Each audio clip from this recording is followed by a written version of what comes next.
Sad to say, ali ako sa PSA nun yan to know kung rehistrado na ang marriage contract mi ni Happy. Sad to say, dahil pa. Unfortunately, dahil pa. So, kaya po ko pang magalat ng another 3 months para mahirehistro si Papilme. Sa pangyayari niya, may mga plano kami na ma-adjust even if gusto mo ng magkaibanan, wala kaming ginibo.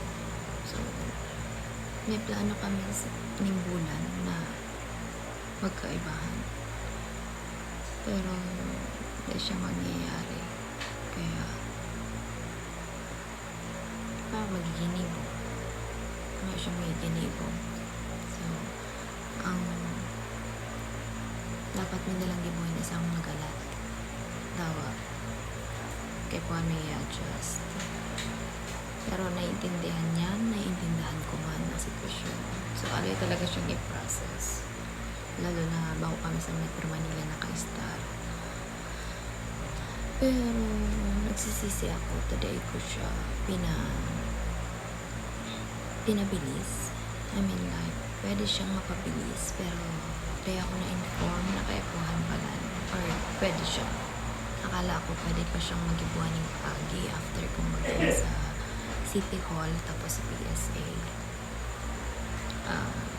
Kung sinabi nila na dahil na siya pwede, syempre, na-upset. Nasad ako. So, makapanghinayang parang sa natin na iba man kami nagpabakal ng ticket, nagpa-appointment. Kaya, ako mag-inibo.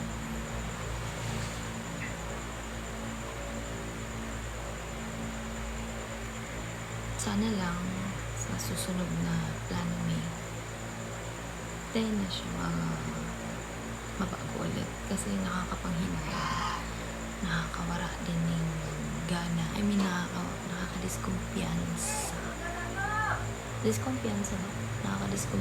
diskumpiyado ako sa nangyari. Dawa pa aram ko na may manang kasalanan or dawa pa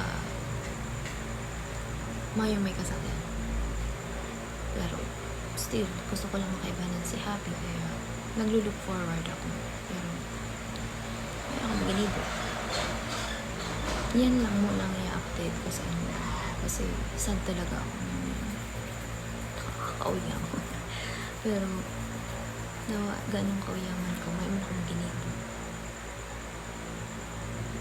Pray na lang kung sana maabot, sana maayos na para makaibanan ko na siya.